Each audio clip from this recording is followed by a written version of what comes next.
Ang Timog Silangang Asya ay nahati sa dalawang rehiyon, ang mainland at insular.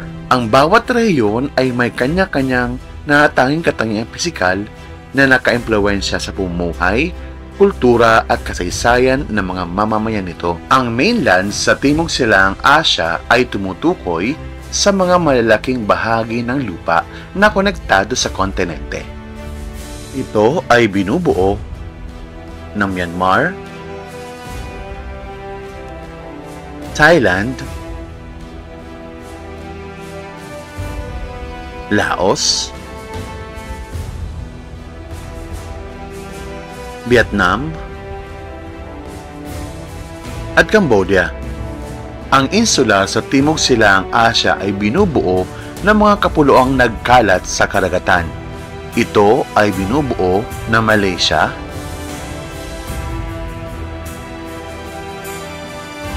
Singapore,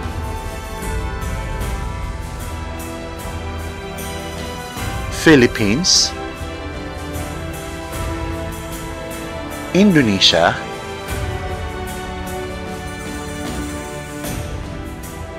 Brunei,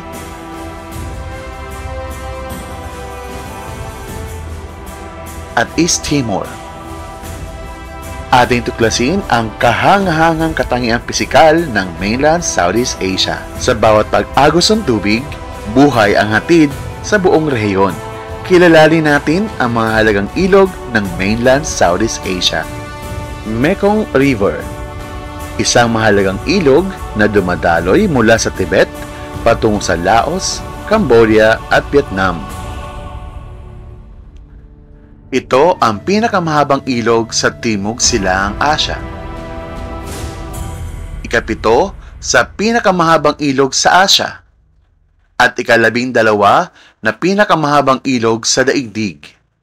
Irrawaddy River, pangunahing ilog ng Myanmar na nagsisilbing mahalagang ruta para sa kalakalan at transportasyon. Chao Phraya River, dumadaloy sa Thailand at mahalaga para sa irigasyon, kalakalan at transportasyon. Sa likod ng mga kapal na ulap, bumangon ang mga higanting bantay ng kalikasan, ang kabundukan ng mainland Southeast Asia. Annamite Mountain Range, matagpuan sa pagitan ng Vietnam at Laos at may habang 700 miles. Ang Annamite Mountain Range ay nagbigay ng likas na hangganan at proteksyon para sa mga sinaunang kaharian. Sa malalawak na kapatagan, umuusbong ang buhay at kabuhayan. Tuklasin natin ang yaman ng mainland Southeast Asia. Kapatagan ng Central Thailand. Ang Thailand ay tinatawag na Rice Bowl of Asia dahil sa kahalagahan nito bilang isang pangunahing tagagawa at tagaluwas ng bigas sa buong rehiyon ng Asya at sa buong mundo.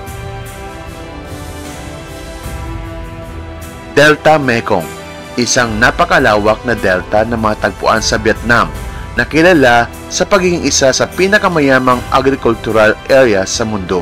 Ang klima sa rehiyong ito ay tropical monsoon climate na mayroong dalawang pangunahing panahon, tag-ulan at tag-init.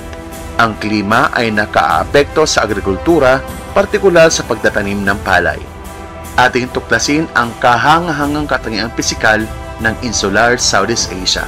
Sa gitna ng bughaw na karagatan, nakalatag ang mga pulo ng puno ng kasaysayan at kagandahan. Tuklasin natin ang kapuluan ng Southeast Asia.